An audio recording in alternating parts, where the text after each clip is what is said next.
When you look at a number of these cases, what I found interesting is that most of these are not situations where the company completely neglected the law and said, I'm not going to do anything.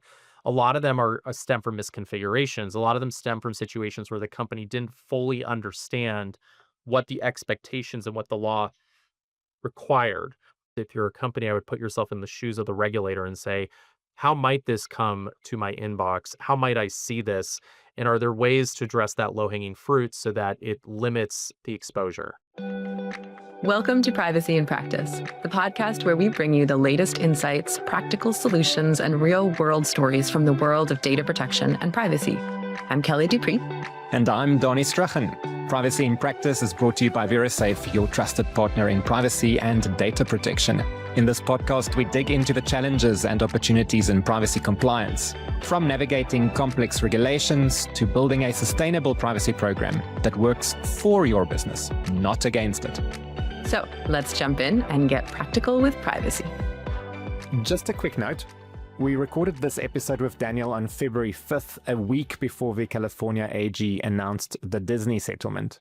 Stay tuned at the end for our thoughts on that record-setting settlement.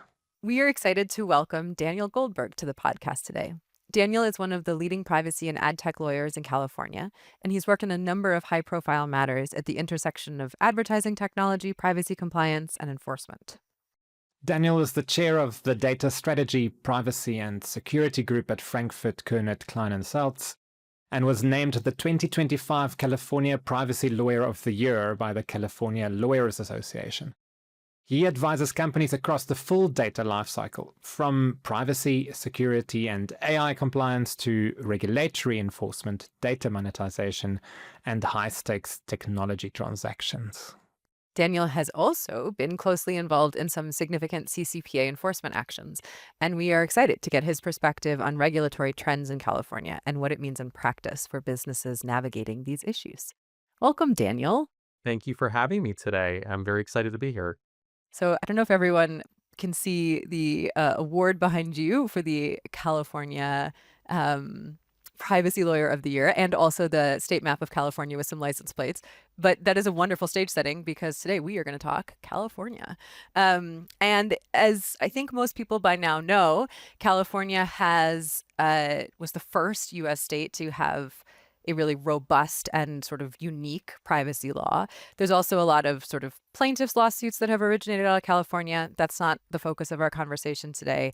But just to kind of stage set, we want to talk about the first state in privacy, California, and get a couple insights from Daniel about, what is the CCPA? What is the regulatory landscape around that law? What are the new regulations that are coming out? All those sorts of things.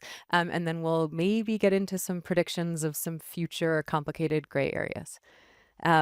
So thanks again, Daniel. And we're really looking forward to taking advantage of your expertise. Yeah, this is going to be a great conversation. And as you noted, so much is going on right now in the state of California with respect to privacy and has been for a number of years. And I've been following it very closely, especially in 2025. There was a lot of movement, both by the California Privacy Protection Agency and the Attorney General's office in California. And so just something that companies need to be looking at really, really carefully with respect to compliance obligations. Daniel, today we'd like to focus specifically on enforcement in California. In other words, regulators, the CCPA or Cal Privacy as they're also known now, or the Attorney General, what they're doing and what the trends are. But can you tell us a little bit more, just quickly about yourself? From what I understand, you've been involved in quite a few prominent enforcement actions, defending some well-known brands, and you would have seen how the enforcement landscape has changed over the past few years. Can you just tell us a little bit more about sort of what you do and what you're seeing in the enforcement space and how it might be changing? Oh, yeah, definitely. Well, let me just start by saying how much the privacy landscape has been changing. So, I've been working in this area for way more at this point than a dozen years.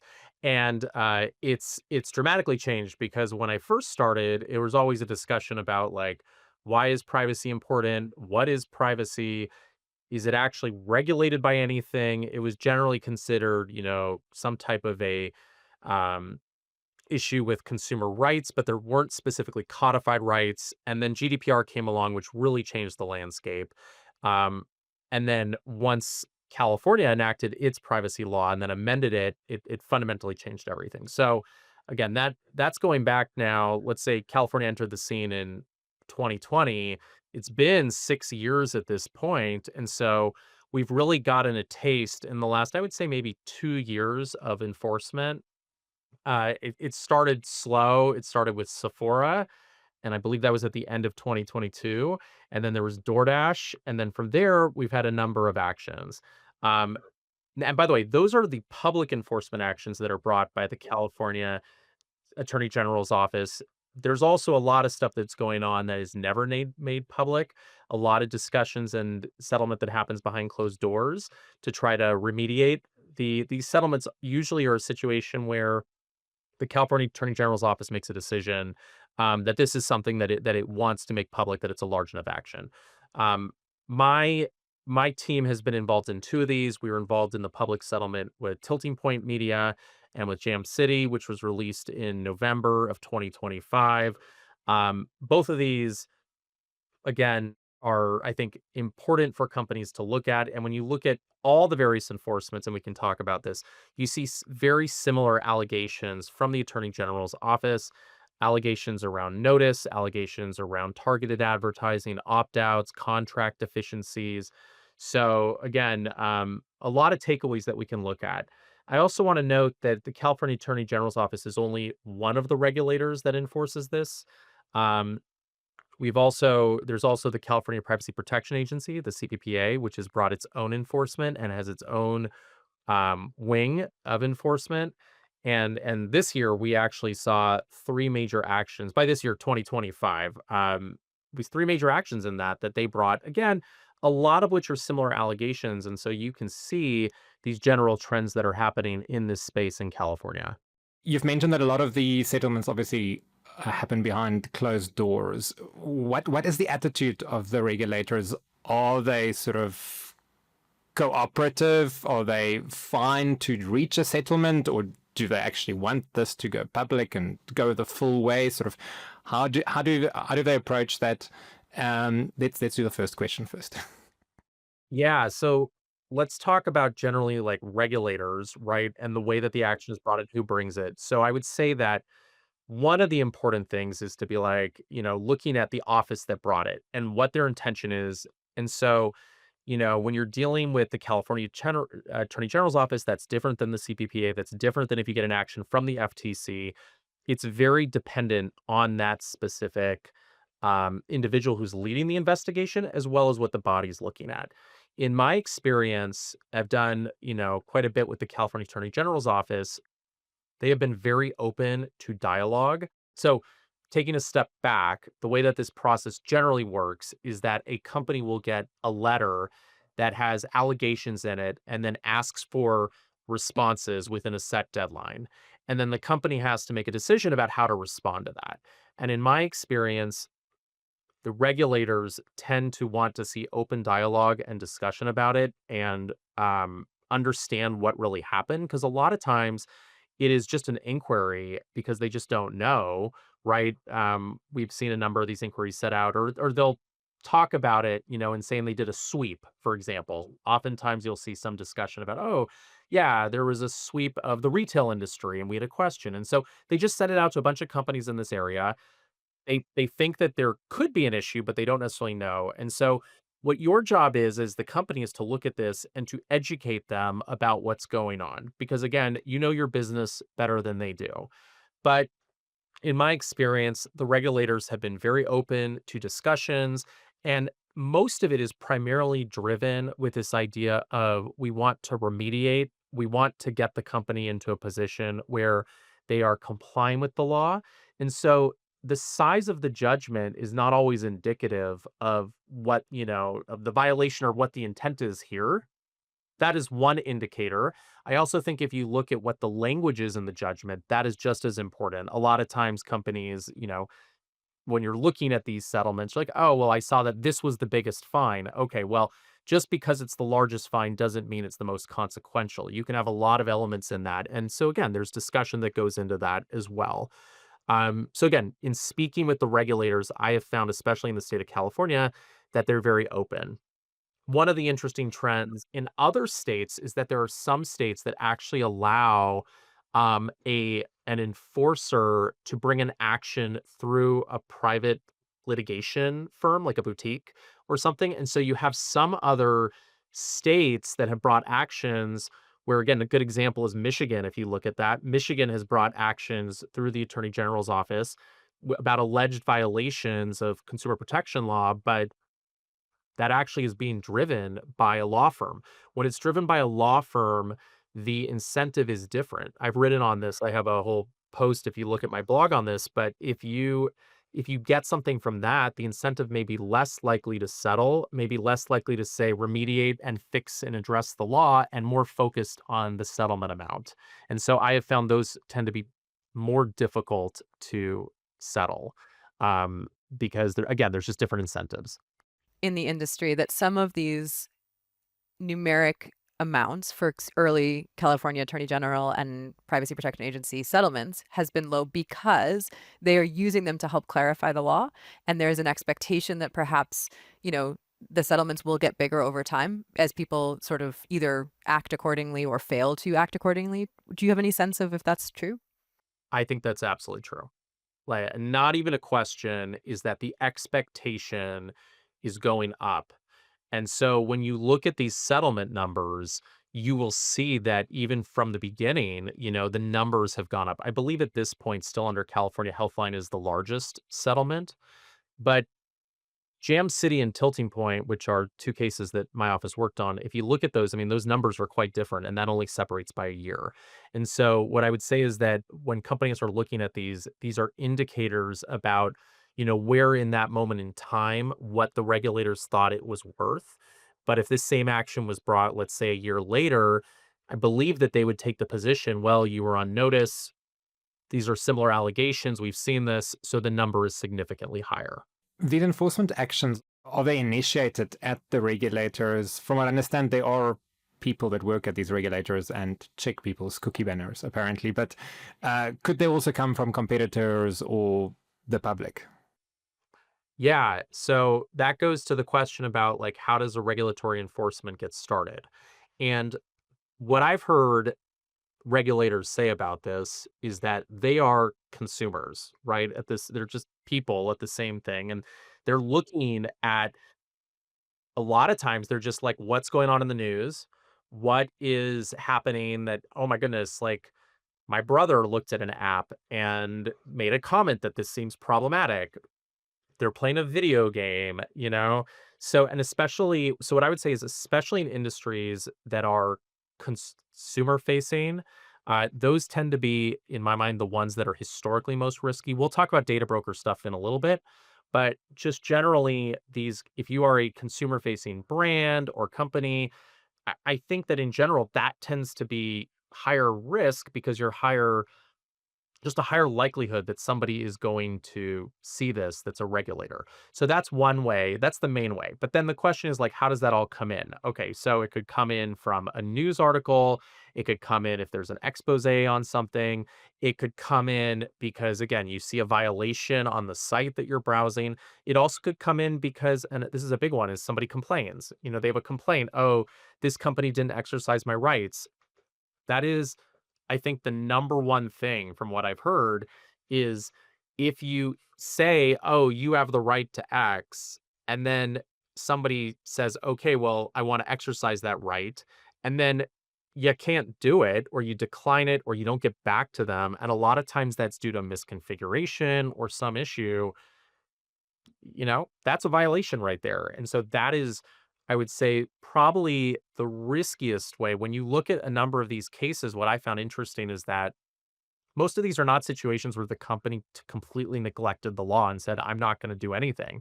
A lot of them stem from misconfigurations. A lot of them stem from situations where the company didn't fully understand what the expectations and what the law required.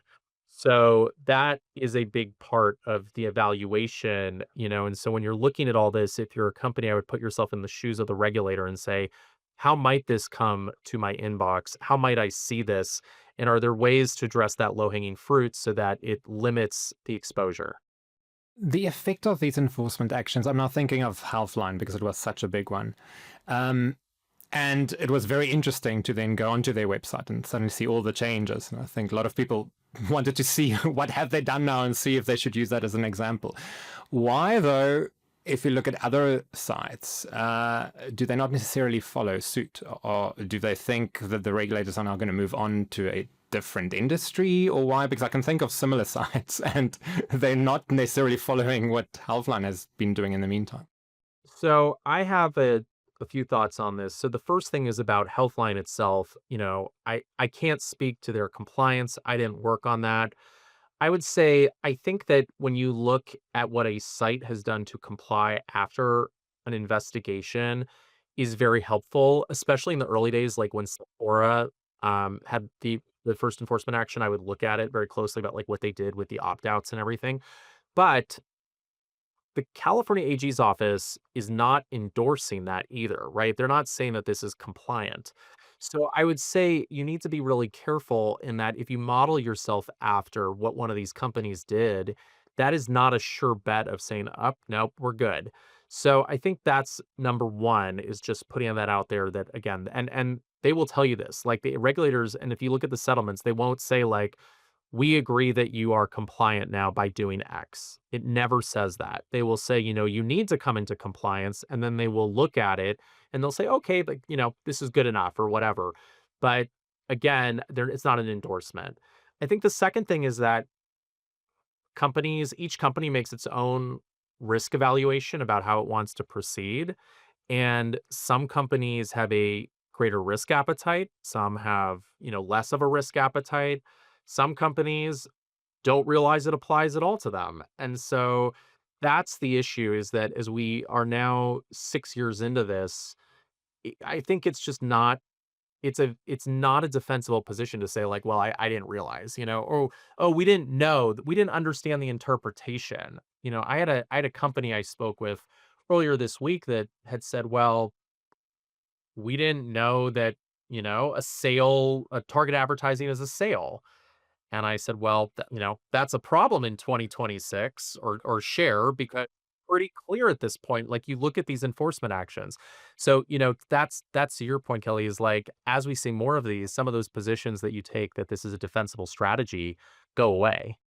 You've mentioned some companies that don't realize that they're doing something wrong. Some companies might not even realize that the law applies. Yeah, a lot of companies don't realize that the law applies. Before we get into the weeds, because I think Kelly has a couple of questions about the kinds of enforcement actions.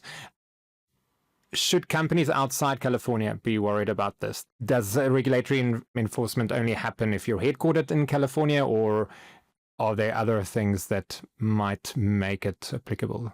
Yeah, so the law, and generally this is how it is for most data protection laws, is it's implicated based on if you're collecting the data of consumers in that region. So, and data just flows everywhere, right? So if you have a website, and especially if you have a website that's like doing business in California, you're very likely to be subject to these laws. And so, I mean, two of the enforcements that we've seen, just to give you an example off the top of my head, involved companies that were not were not based out of California. Sephora, right? French company. And the first one, not a California company, not a US company in that. The other one is Tractor Supply.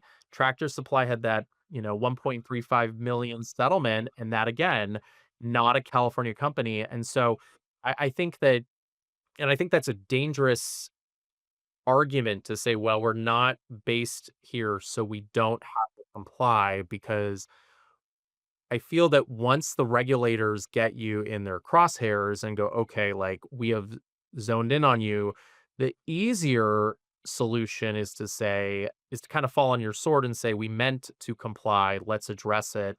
here's how we will comply, rather than saying it doesn't apply to us. You'd have to have a very strong ground to say it doesn't apply because as we've seen, the regulators are willing to take action and, go to litigation over this. And that to me seems like one that they would be willing to litigate over about applicability. There are obviously these thresholds in most of the US state privacy laws. One or two have quirks to them. But how does the regulator approach this? Would they go for a smallish company if they don't really know if they're going to hit the threshold? Or are they really just going to go for the big guns where applicability is not going to be an issue? So what I would say is, there's generally two types of thresholds. There's a monetary threshold and there's a like a number of individuals. And I think that the number of individuals is really easy to hit. You look at California, I believe it's like 100,000. And to me, like one of the easiest ways to look at that would be you open up your website. If you have Google Analytics or an analytics provider, you go, oh, how many have we had over the last year from California? If you have 100,000, you're like in it, like very easy to see that. So what I would say is, I think it's also a combination of what you're doing and the risk profile of it. So if you are a B2B company and you process very small amounts of consumer data, let's say you are in, I don't know, piping supplies, right? And you don't have a bunch of consumer data. You have some data, but it's about your business customers. You make a lot of money, right? But like, that's it. I might be thinking about, and you have no employees in California. I was gonna say maybe I'd be thinking about like the employee element of it. But my personal opinion is I think the risk exposure is probably pretty limited. And this is probably not the law that I would be most concerned about there. I'm sure there's a lot of other things you need to be thinking about. But if you are a B2B, and let's say you are hosting a lot of data, through your systems and you're based, let's say in Texas, but you're getting a lot of data through your pipelines that's about consumers, you probably are, this would be something I would be looking at very closely. Or again, even if you are, you're consumer facing and you're selling products, but let's say, you don't have a lot of money. You're not making a lot of money right now, but you have an app, you're in the fitness space and you're trying to market it and you're trying to get a lot of people to use it. That is the type of thing that I think needs to be looked at very closely. So to me, it's like one or the other, plus if you have the type of data that you're processing is very, very important. You actually got to, no, that's perfect. You actually got to my question, Danie, which was going to be, I think for a while, there was a question about whether website visitors counted in the consumer count. But that's, as to your point, Daniel, that's been cleared up in a settlement. So you got to read the settlements. Like, I think that's a pretty clear position now. That's definitely what we're advising our clients because, lots of them are worried about this and they don't know. And it's easier just to say, well, look at your website count and just accept that this is life. Totally. And like, honestly, we're at the point now, especially because California is not the only state. I know we're talking about California, but we have 18 other states that have comprehensive laws. And it's, a lot of these are not that dissimilar from GDPR. So it's kind of like GDPR plus, there's this divergent. And especially if you're a company in Europe and you're dealing with GDPR, it strikes me that like it wouldn't be that difficult to add on the US compliance. And I think you put yourself in a much riskier position to say, well, we don't have to address it. Or alternatively to say, we already addressed GDPR, so we don't have to address California. And I do see that a lot. I see that comes up a lot with the cookie banners. Yes, and it's so wrong. So one thing that is so wrong, one thing that's really nice about, one thing I like a lot about the role that Danie and I get to fill is that we get to usually be helping with both US privacy compliance and European privacy compliance. And to just kind of broaden it to that for just a quick second, another thing I was thinking as you were speaking is one thing that has always struck me about the difference between the GDPR and US state privacy laws is that the GDPR is a human rights law and that the US state laws are more or less consumer protection laws. They are more than that, but they are fundamentally in their DNA more consumer protection laws. And there's obviously a lot of overlap, but I think if you think about it in that way, consumer protection laws tend to be a little bit more black and white.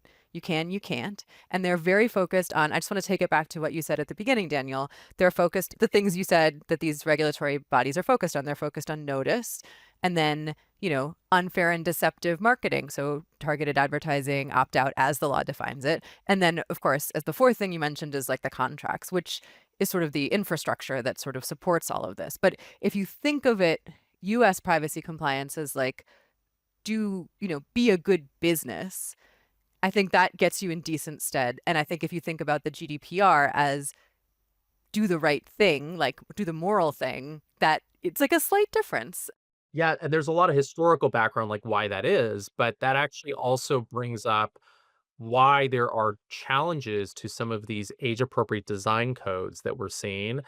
And we're seeing, a lot of pushback where some laws may go too far in that they limit freedom of speech. This is my personal opinion. I think that especially what we've seen with the CCPA, to your point, it really is a compliance. And I think you're going to have a really hard time arguing for a lot of elements of it that it's an overreach. There are things we can get into the data broker thing where I go, wow, like that seems really broad if you apply it that way, the way that it's technically written, where I could see there being arguments around that. Why again, it may be too broad and I could see contesting on that. But especially when you look at like these age appropriate design laws, which say like a consumer cannot access the website, period. Prevention of allowing freedom of speech, especially for somebody who's like pretty close to an adult or who has other rights. If you're talking about like a 17-year-old, I have issues with that. And I think a lot of others do. And so I expect to see more challenges. So part of the other analysis that companies have to think about is when you're evaluating the compliance landscape, which laws do you prioritize? How do you address that? And so, and I'll tell you, like one thing that has been a problem with some of these enforcement actions where there is this, where it's led by a plaintiff's law firm, is we've historically been able to say, okay, well, there's some jurisdictions that are less risky. Just going to give an example. Utah. It's not a very stringent data protection law. It They don't have a big enforcement group. And so companies have said, you know what, we're going to prioritize on California. We're going to prioritize Texas because we're seeing a lot of enforcement there. We're not going to look at Utah. Okay. But then Utah has an action that comes out where they bring it exactly. And it's based on one of these cases where they have a plaintiff's law firm leading it. So that throws a wrench into all of what I just said. So it is, this is one reason why it is so important to work with an outside specialist, is to evaluate not just what the legal requirements are. Anybody can do that. You can throw that in to your chat GBT and get an answer. And I know a lot of companies want to do that and they want to use AI. But the difference between having like a really good lawyer and an AI is that you're going to have somebody who's going to say, look, this is technically what's required, but let me tell you about what the practical implications are going to be of this. I think that's 100%. And just to quickly share an anecdote, I mean, back to the design codes, like it's a good example also of the chaos of a lot of these changes. I mean, I don't know, I'm sure you also had clients sort of getting all those notices from Apple and Google up until like, the Texas law decided there was an injunction all of a sudden on like the end of December and everyone was on, like, it was just like, no, yes, no. So, I think that's another thing AI can't tell you. You need someone to kind of tell you, okay, let's talk this through. Let's figure this out. Anyway, I think it might be really helpful to transition to some of these kind of compliance areas, noting it's sort of a strict compliance kind of a law. Maybe let's start with data brokers, because I think this is maybe one of the gray areas and a complicated one that, we've talked about before we started recording. Data broker, if you read it on its face, the requirement for a company to register as a data broker, it is very broad. What do you make of that, Daniel? Yeah, so that's my point. So let's take a step back for a moment about data brokers. I actually yesterday had a webinar I did with Tom Kemp, who's the executive director at CBPA, and we talked a lot about data brokers. And for anybody watching this, I suggest take a look at that. It's their Bravado Bridge Summit, and I actually thought he was very forthright about a lot of stuff. I could only ask so much, right? But I thought it was very helpful. So that would be a great starting point if you're just looking at this right now. So generally speaking, data brokers is one of these areas where the whole concern about a data broker is that there are these companies. We talked about consumer facing before, right? So consumer facing is really easy to see. I see this brand, I go to their store, I shop, and then I'm good with it. I made my purchase. I know I have a relationship with them. I have an expectation that they're going to use my data. Did I expect them to do something like this? Maybe not, but like overall I have a relationship. Data brokers is this idea that there are these companies operating in the dark in which you have no relationship with them. They get a hold of your data and they monetize your data in different ways. That's at least what the feeling is. And so when you think about it, like you hear the term data broker, it's not a positive feeling, right, that you get. And so um, we have several states that have had data broker registration requirements over the last few years, but they haven't really had a ton of teeth to them because companies register, but like that doesn't really mean anything. So California pushed, and it's now the first state with the Delete Act that actually is going to have a whole system set up where individuals can log in online. It's like a do not call list. They can put their information, and then companies that are data brokers have to register, not only disclose that they're data brokers, but now have an affirmative obligation that every 45 days they have to go in, look at this opt out list or this deletion list and delete the data or opt them out from use of that data. And so the idea here is that that's a fundamental paradigm shift because suddenly you have a lot of control about data brokers, whereas before, if I really wanted to manage it, what I would have had to do is go into this database, look for each company, go to their website, figure out how that company operates and allows. A lot of times they don't allow for anything. And then I would have to make a complaint to the California regulators, to the AG's office, or to the CPPA, and hope that somebody picks it up. So since Tom Kemp has come on, one of his priorities has been around data brokers and regulating. And so if you look in the last year, I don't know where we're at, how many enforcements, but there's been, I think it's 7 plus enforcements against companies for failure to register as a data broker. And most of these were fix it tickets. They're kind of like, oh, pay us $50,000 and register. Here's your fine. But the big thing is that that's going to change because once this opt out requirement goes into effect, which is in August, there will be, and there's this affirmative obligation to actually go in and check this list. If you're not doing that, now you're failing to address consumer rights. So before it was just your point, Kelly, talking about consumer rights and everything. Like before it was like, oh, you have a right to, you have to disclose and you have to register. But now you're failing to address a fundamental consumer right. And so I think you're going to see some major enforcement that comes out of the data broker registration and failure to exercise rights over the next several years. With respect to your question, one of the big questions is, what is a data broker? Okay. So when we think about what a data broker is, I would say, there's kind of like these levels of thresholds of what we think. I think when I hear like the term data broker is a company that buys data from a third party and then sells that data to a third party. Okay. That is very historically like what a data broker is. And this reminds me a little bit of when the term sale first came out under CCPA, where everyone's like, "Oh, I'm not selling data." Okay, well, sale arguably encompasses targeted advertising. We know sharing does. So again, same thing with the data broker. You have to look at the actual definition. The regs have clarified that it is data that you collect where you don't have a direct relationship with the consumer, and then you provide it to a third party, and that's as part of a sale, for example. So all of a sudden, all these companies that are like, well, I'm not a data broker could suddenly be part of it. And where this really comes up is a lot of brands are companies that, they use third-party services to collect data from other sources. They merge it with their own data set, and then they engage in targeted advertising on their own behalf. That to me, if you look at the fine reading of data broker registration requirements, that is a data broker and you'd have to register. So then the question becomes, okay, well, does that really make sense? Like, is that really what the intent is? And by the way, the regs are clear that if you have a direct relationship in some ways, so you're a brand and like you have users that come some ways, but in other ways you don't, that still puts you in the definition of data broker for the data that you get where you don't have the direct relationship.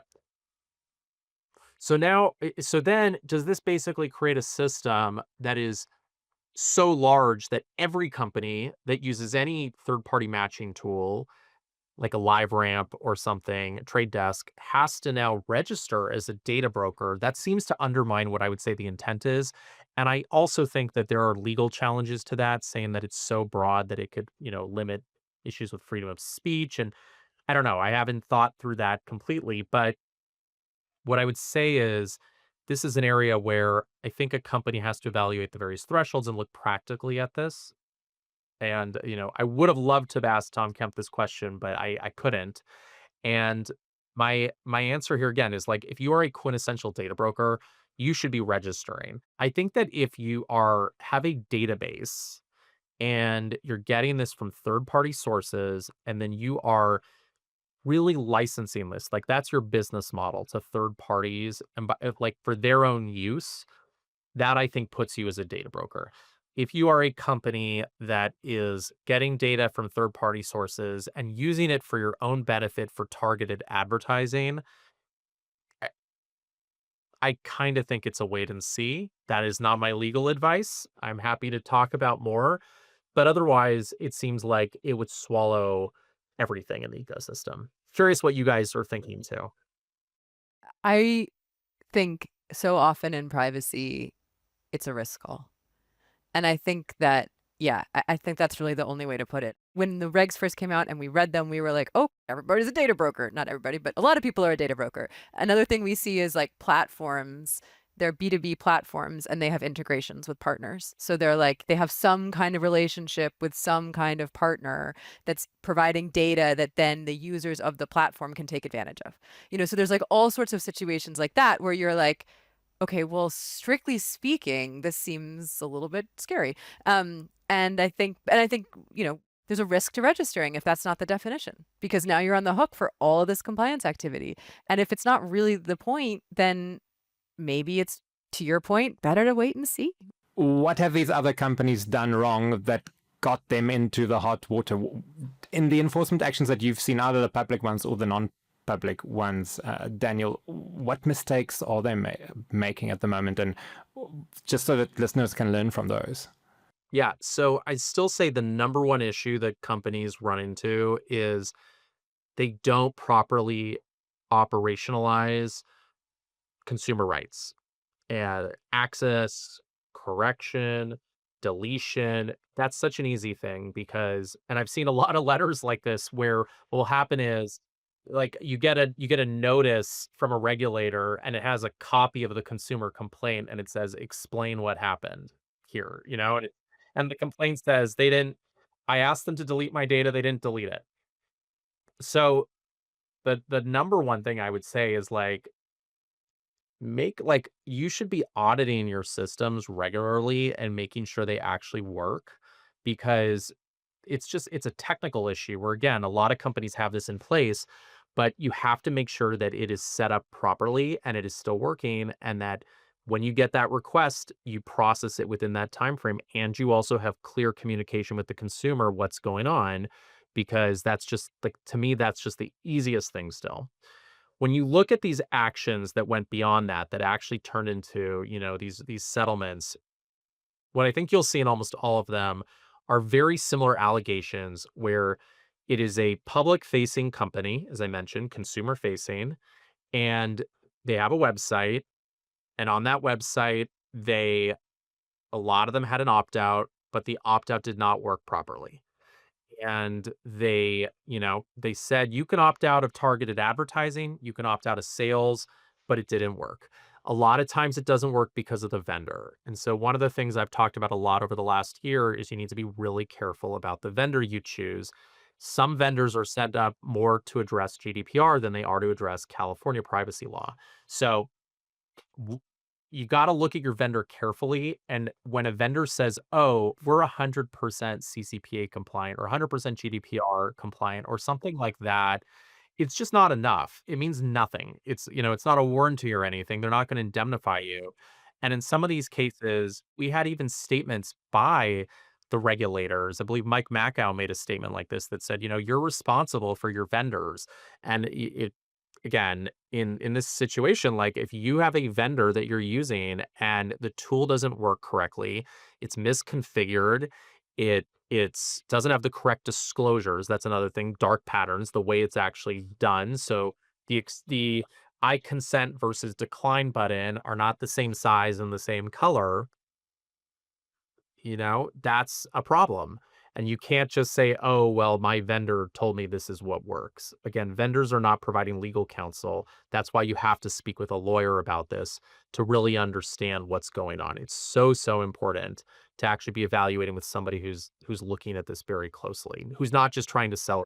And it's also their role, because I think some people don't realize that they're using a vendor that's actually not their service provider. They're sharing information and they don't realize the implications. I can think of one of our clients, for example, evaluated a session replay software. And when we looked at the vendor, we immediately raised a red flag, because it was very clear that vendor is not in the business of really providing services, but they want data so they can share it with themselves and their family. I mean, that's the thing is, like, you have to remember that all these tools are businesses, right? Everybody's a business. And so when you're working with a vendor, they're going to tell you what you need to hear to sell the tool. So you really have to dig in to understand what's happening with that. And if that is truly if it really makes sense. So I'd say those are the primary ones. Some of the other things that have gotten companies into hot water is like, okay, well, now when once you're past that early stage where it goes, oh, we see things are not working properly, then the regulator will come and say, we want to dig in more and understand about some of the things you're doing here. So one is, give us copies of your contracts with your service providers. Okay, so a number of these cases have dealt with situations where the company couldn't produce the contract, or if they produced the contract, it was deficient in some way.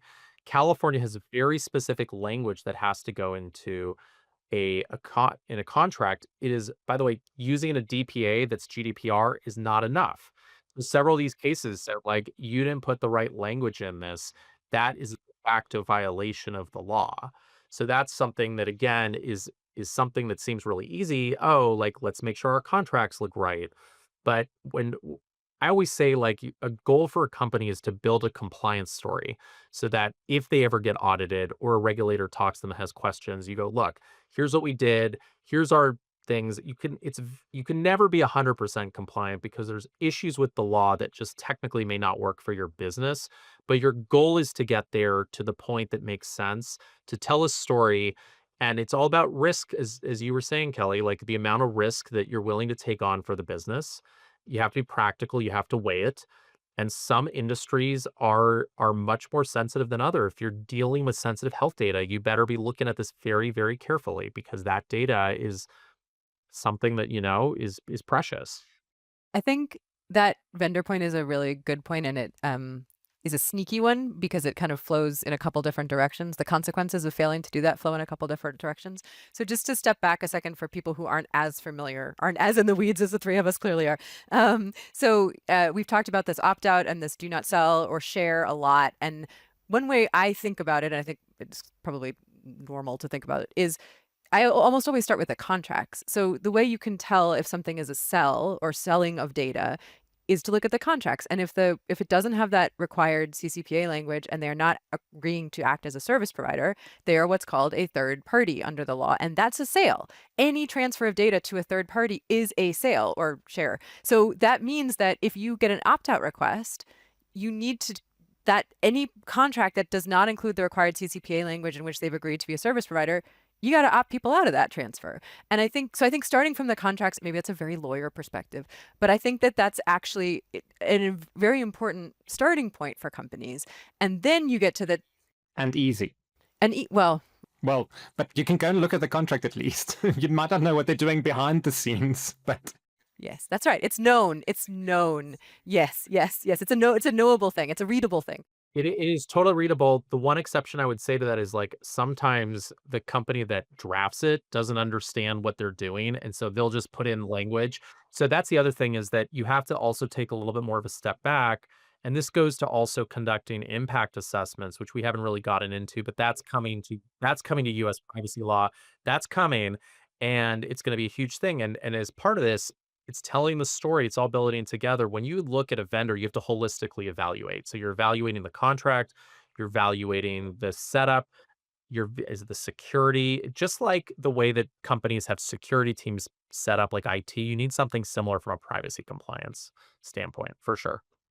We call this repapering. It's our like sort of term. And when we first started these projects, we had a repapering lead on every project, and it was this. It was exactly this. And it's a huge, it's an important piece. It can feel like a buried piece, but it's an important piece. And many organizations hate it, but they have to do it. Well, yeah, because it's just more compliance. Like that's the thing. And so, I can't tell you the number of companies that come to me, especially like mid-size or smaller, that just say, "I just want a privacy policy drafted, and that's it." And I say to them, that might have worked. That worked in maybe 2018, but again, a privacy policy might get you past like stage one if somebody's looking at it, but the issue is, like, what we're saying is almost every one of these actions were beyond that. They were actually like, well, your privacy policy may be okay, which again, they had some deficiencies, but the real issue was around the actual technology deployment. And so if you're writing, hey, yeah, we opt you out of sales in your privacy policy, but like you're not actually doing it, that's a problem. Then that leads to the actual evaluation of going, okay, let's see your contracts. Then that's going to look into the evaluation of, let's see your impact assessments around it. And so as these obligations come, are being added, we're going to have a lot more that a lot more basis for a violation. And I think that's why penalties are going to go up too. It's going to be like, it wasn't just one thing you violated, it's everything. And I think I really want to ask you about so opt out, honoring opt outs. We talked about a couple pieces of this. I mean, just quickly, also the technical configuration of it. Like even something as simple. I mean, you're talking about the quality of the vendor. It's also the quality of the team internally. Who's putting what pixels on what website, and who asked to, and who's putting what in what app. You're building an app and then you use SD, whatever. Anyway, there's a whole technical piece of this. One question I really want to ask you, and it's a Jam City question a little bit. Talk to me about how much work companies are supposed to do to match opt-outs within their business. So like across platforms, across brands, across stuff. Because I think this is a tough question, and certainly Jam City, I mean, maybe it's distinguishable in the facts. Maybe I'm hoping you're going to tell me that it was so specifically easy for the company to track people across all the different games, but maybe not. So how much effort are we supposed to go to find people in all of our platforms?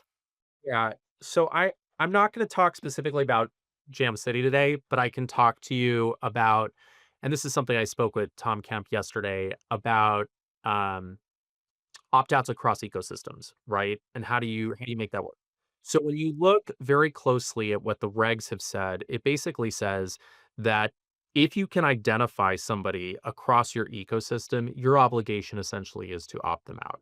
So the good example of this is with these signals, browser-based signals, preference controls, right? You have GPC, and there's this new law that's going to take effect. I think it's next year, the OOPS, which is opt-out signal preference signal, right? And basically what that does is it's going to be saying like every single browser is going to have to offer the ability that you can say, I want to send a signal through the browser, and it automatically opts me out when I visit a website. Okay. So what makes this really difficult is that so much of this is technology specific. And usually when companies set up their systems, you have systems for your website, right? You separately have a CRM, which hosts all your client data or company data, your email addresses, your phone numbers of your consumers, etc. Then you also separately build your mobile app environment. And then, like in Sling TV, you have CTV, you have connected televisions. A lot of those don't connect. Okay. So, what the law basically says is like if these systems do not connect and it's not reasonable, right, to understand that they connect, your obligation is not to opt somebody out from all of them, right? Where your obligation sets up is that there are situations where they do connect, and that's where you really do need to opt it out. So, for example, if I'm on a website and the signal goes onto my website, and at the same time I'm logged into my account, okay? When I'm logged into my account, you now have knowledge. Okay, well, this goes from being an anonymous signal. This was just a signal on my browser to now going, this is associated with Daniel. Okay, now we know Daniel. Now we know Daniel has these 5 apps on his device. Now we know Daniel uses his account on CTV. Now you have to effectuate the opt out across everything. And that's generally my understanding about how they look at it very closely. And when you look at the various settlements, they'll talk about that to say like, our expectation is if you have a way that you can do this, then there you go. Now, what companies also get tripped up here is like, let's say that you do have email addresses that you use for targeted advertising and custom audiences or whatever. And let's say you build your system purposely that like the signal doesn't connect to those email addresses, right? You can't just say, okay, well, we don't have to opt people out of that. And so that's where this kind of difficulties come in. And I've had discussion with the regulators about it is to say, well, you may have to have more than one mechanism. You may have to have something that says, here, I click the opt out. If I want to opt out of trackers, click here through my cookie management tool. And if I want to opt out of backend data, provide my email address. Or if I want to opt out of the mobile applications that all talk to each other, provide your MAID, my maid. That's where that's where I think you see a lot of companies get tripped up is that they go, okay, this cookie manager is enough to facilitate everything. I can't link it to anything else. And that's not enough. You can't just stick in your head in the sand in that. That's perfect because I think that's the question is like, it's that, okay, well, I can guess that this is somebody, but unless I have the IDFA, the MAID, that whatever, like I can't connect it to this system. So I guess the answer is just ask for it. I think that's the question. Some companies are scared to ask for it. They don't know if they should be, it's this tension of like, well, do I want more personal data that I actually don't need in order to effectuate this? And I think probably the answer is this is a reasonable use for it. You can ask for it. Well, I think it depends on if you already have the data. So I actually have after all these years, I still like the Sephora opt out, the way they've built it. If you look at it, it says, by clicking submit below, you can opt out for the cookies on our site. And you can just basically fill in the email address, the phone number here, and we will opt you out through our systems to the extent we have that data. So, what I would say to you, Kelly, is like, I wouldn't ask, like, don't ask for email address to opt somebody out if you don't have email address. Like if that's not what you collect, then and that's not the identifying factor. But like if in your system you have a phone number, then and that's how you would be able to opt somebody out, then you need to be asking for that. That's the idea. So the rule is like you don't need to ask for more information than it would require for the opt out, but at the same time you can't stick your head in the sand and say, well, I'm just not going to do this because all I have to do is deal with cookies. I think sometimes organizations also, you just have to be user friendly. In the end, if you just keep your customer happy, you will hopefully not end up on one of these regulators' radars. I mean, we frequently, because we act as external DPO for many organizations, have to address some of these DSORs. And often you can see the person is just confused. You can see between the lines what they want. They want you to delete all their data on all their websites, but they're not getting the message across properly. And then you just have to be user-friendly, keep them happy, ask them, because sometimes they don't give you anything to work with. And then you have to maybe just help them along. And then hopefully that will also make the matter go away. We wanted to talk about some emerging issues, what we are seeing, and I think we have to mention this, AI.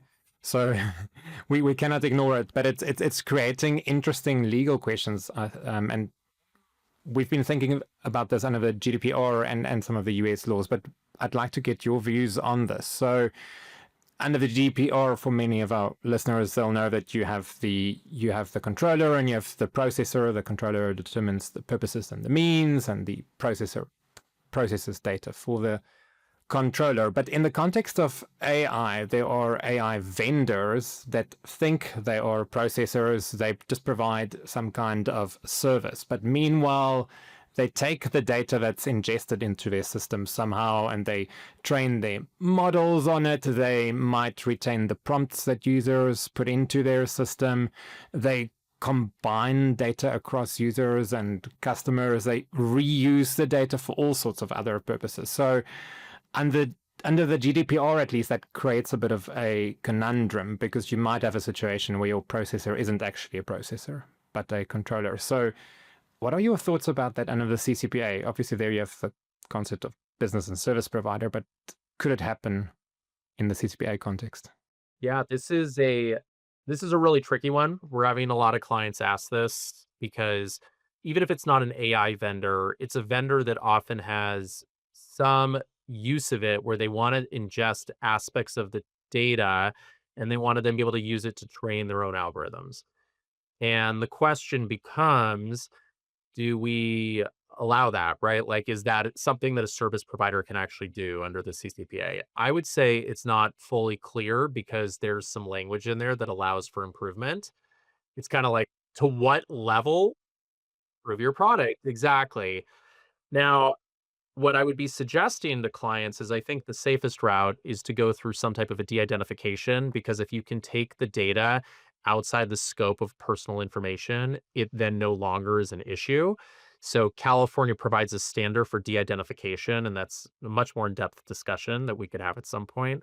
But that's the idea, is that if you could take that out and say, okay, well, we're going to use that data for training purposes, and the other data we're not going to use, the personal information, then I think that makes it much more defensible. If you're using the data for training, that's a question that's still up in the air. I can't answer that on this call. I don't know yet. But I know it's something that a lot of clients are looking at very closely. Daniel, thank you so much for your time. This was really great. Thank you again for having me. This was really nice. And I really appreciate everything that you guys put into this. Is a great show and looking forward to seeing it. Thanks so much. Danie, that was such a great conversation with Daniel. Yeah, I must say it's thought-provoking. I think a lot of our listeners might have reasons to worry about this. A couple of really technical and complicated things we talked about with Daniel, and specifically on opt-out and some previous decisions and settlements. And it's interesting how much of that actually predicted the Disney settlement that literally came out a week after we spoke to Daniel. So just for our listeners, as a reminder, that's the $2.75 million settlement with Disney. It's the highest settlement so far. And apart from the money that they have to pay, there are obviously also some additional injunctive actions that they have to comply with. And I think, as we spoke to Daniel about, we see these settlement amounts getting bigger, not by huge leaps, but it seems like each settlement is making a different point. And, just like we spoke about Jam City and needing to opt out, if you have the capacity, opting out users across platforms, this settlement, I can read you the part of the complaint, essentially says, this enforcement action reiterates and emphasizes that essentially opt-outs have to be stopped across all devices. And so if you can, and I'm reading directly from the complaint here, if a business can associate a consumer's device with the consumer for advertising purposes, it can and must associate those devices with the consumer for opt-out rights.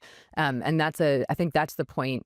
There are many things in here. Everyone should read this, but I think that's one of the big points that the AG is trying to make with this settlement. And as we spoke to Daniel about, possibly the fine is lower than it would be for the next person who makes this mistake. Since they haven't had a settlement that makes this point yet, maybe they were being a little bit lenient, but the next one will not be. So maybe for our listeners who aren't familiar with the Disney settlement, just to quickly sketch the context, what the California Attorney General zoomed in on was the fact that Disney said basically in its notices and elsewhere, if you want to opt out from selling or sharing of your personal information, you can do that. But then practically, if you're the user, if you're sitting in your home in front of your TV, and let's say you have the Disney app open in your smart TV, you should be able to, within that app, opt out from all selling and sharing across all the devices that you might use to access Disney's service. And the AG, and I think what is important here is that it proves that, or it shows that they definitely have the technical capability to check these things properly. They obviously have experts that look at this, and they've found that if a user opts out on the app that's on their TV, that doesn't necessarily mean that that person is opted out on their other devices. So if they also use a tablet or a mobile phone with the app on it, they have to go and do that on each of those devices. So they have to toggle on each of those devices to make sure that the opt-out is actioned in respect of all of those devices. Otherwise, it would mean you opt out on your TV, but there's still selling and sharing happening in respect of the other devices that you might use to access Disney's services. And then there's also an additional form, a web form that you have to go and complete. So the AG's issue here was that this should be frictionless. It should be as easy as possible for the user to opt out, specifically bearing in mind the platform that the user usually uses to communicate with Disney. So if your main engagement tool for engaging with Disney is the app on your TV, why must you now go to your laptop and open the web browser and fill in a form if you could have done that in the app on your TV? And that's a major takeaway is one of my major takeaways is we're not going out of business anytime soon. AI and software is just not going to replace us. It's because even if you buy a sophisticated tech platform, you need to set it up properly. That's a point the AG has made in multiple contexts. And, as they say, again, if you can connect it for advertising, you have to be able to connect it for opt-out. And just to back up one thing and make this clear, it's not all of Disney's things in all contexts because they don't have that capacity to link, someone on a Disney cruise ship with somebody with a Hulu Plus subscription. The focus here is ESPN, Hulu Plus, Disney Plus, the streaming services, because they were advertised as a bundle and a single login was able to be used across all three platforms. So just to make that scope clear. Yeah, so basically we're saying if you have the tool to do all of this, if you have a single login to be used across all your devices, surely you then also have the capability to opt out the consumer on all of those devices.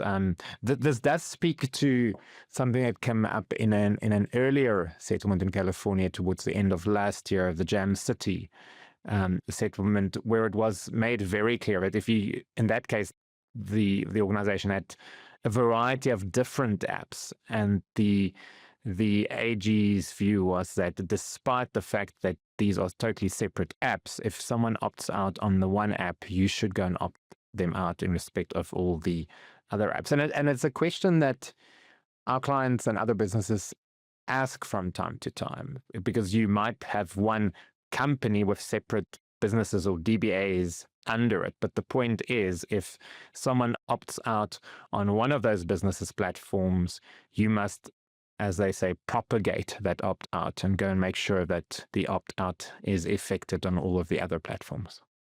If you can, and that's the tricky part, I think. Yeah, and the if you can is not technically, not is your vendor set up to do it, but do you have the information to do it, is my kind of takeaway. The last thing we want to say about this settlement, there's lots in it, you should read it, there's a few funny Disney puns, but the last thing we want to say is in a few places in the complaint, the AG characterizes what Danie said about the privacy notice as being fraudulent or deceptive. They say the business is engaged in deception, Disney engaged in fraudulent acts, deceived consumers. So the statements in the privacy notice are being characterized as deceptive and fraudulent because whatever Disney's intentions were, the ability to opt out wasn't frictionless and sometimes effective. So I think that's an important takeaway as well, is to keep an eye on your privacy notices. And I suspect we will see them continue to emphasize privacy notice language as, a count of fraud, potentially in the future. And that fraudulent and deceptive practices aspect isn't just relevant for California. It's obviously in the FTC Act as well. And we've seen other FTC cases where, for example, organizations said in their privacy notices that they don't share sensitive health information with other parties, and then they actually do. And then the FTC takes on those kinds of organizations, saying that's deceptive or fraudulent because you say that you don't in your privacy notice, but then you actually do in practice. So this is not just a California issue. People should be careful of this, and businesses should take note, because the FTC could also start looking at these kinds of things. And that's could potentially be a bigger issue even for organizations. I think sometimes as GDPR practitioners, we have a background of transparency and aiming for transparency. And that can mean that in the margin, sometimes you share something that maybe you're not 100% confident in, but you want to be transparent about. And this definitely cuts against that. So that's going to be a tension businesses already should be navigating, but just as a reminder to consider. Thanks, Kellie, and thanks to our listeners. It was nice to unpack the settlement, and it was a great opportunity to do so. It's very topical. I'm kind of glad that the Disney settlement came out just after our discussion with Daniel. I'm sorry that we couldn't raise this with him in the discussion, although we talked about the principles generally. But it's a very timely settlement that came out. So, and I'm glad that we could sneak in this little segment at the end of our episode. That's it for today's episode of Privacy in Practice, brought to you by VeraSafe. We hope today's insights help you navigate privacy challenges with confidence and clarity. If you enjoyed today's conversation, be sure to subscribe so you don't miss out on future episodes. And we'd love to hear from you. Share your thoughts, questions, or suggestions for future topics. Send us an email to podcast@verasafe.com. And to learn more about VeraSafe's data protection and privacy services, you can visit us at verasafe.com. Until next time, best of luck in approaching your privacy challenges in a practical way. See you then.